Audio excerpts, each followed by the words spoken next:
Well, I guess we are here to talk about Professor Nketia and his music, as well as everything else. Right. So, tell me, Yes, Dr. Kalinde, tell me exactly. about your introduction to Professor Nketia's music.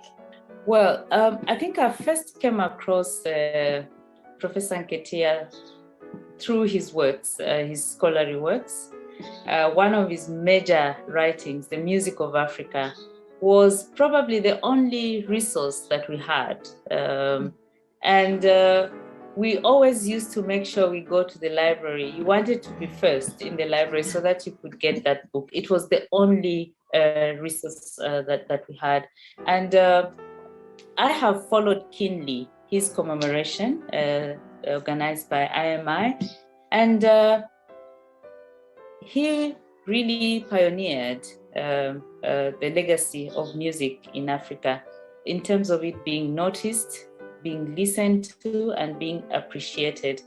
And I think the other major interaction was through Dr. Fredo himself, because he had a very close relationship with Professor Nketia. So through his work, some of his recordings, Professor Nketia would be a contributor in one. I think I've had about some albums where his music is also featured. So I have interacted with the works of Professor Nketia and his scholarly works, and also his music and your chats. I'm a faithful follower of your chats with Dr. Fredo during this commemoration. So I've followed and I've picked up a lot of other things that I didn't know about Professor Nketia. You did some good, Diana.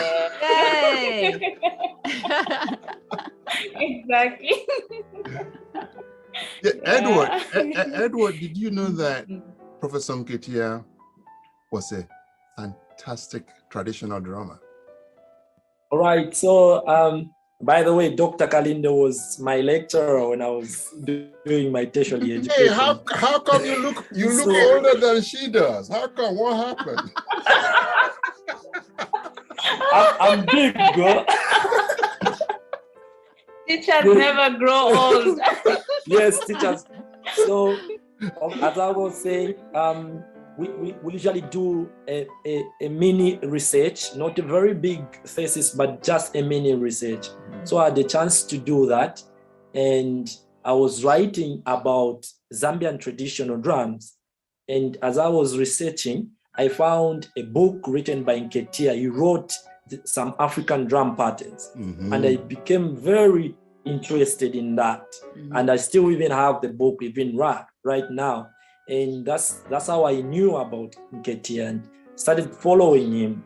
And most of the time I do a lot of research and I usually go to him.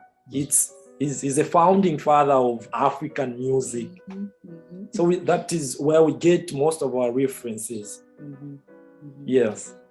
Do you think that through the work of IMI and increased knowledge about Professor Nketia, do you think that we may start to see more composition courses or students that he's inspired other Africans to compose?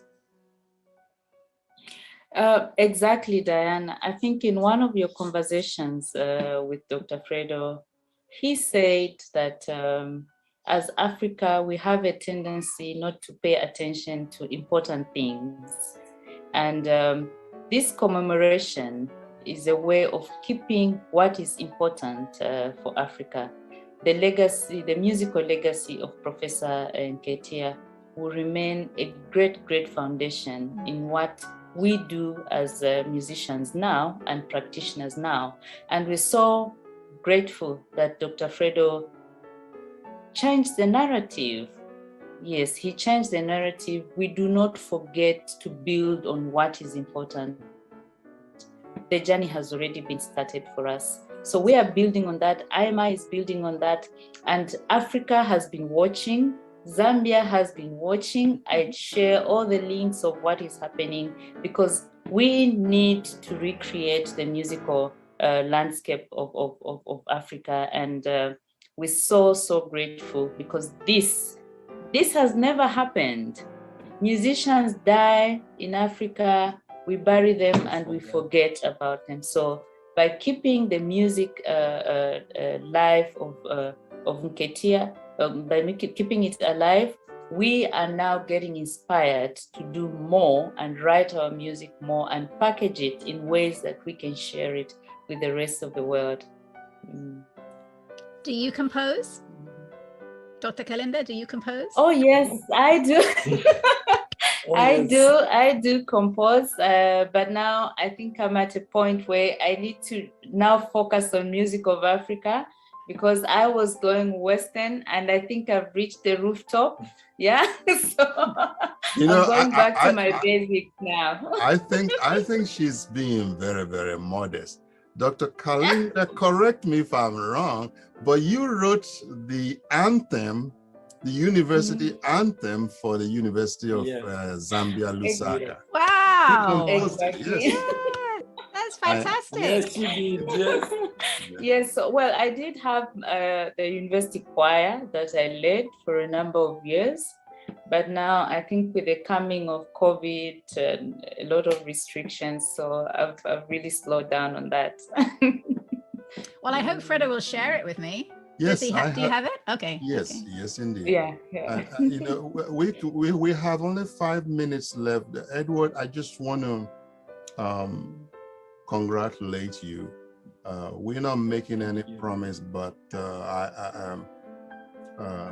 things could happen with your group. You know, so I was a young man like you a long time ago doing exactly what you're doing, which is focusing on who we are. Don't be discouraged. We're going to try to find help for you from around the world, people who love because people are hungry for Africa's tradition. I love what you did by just drawing from different parts of Zambia.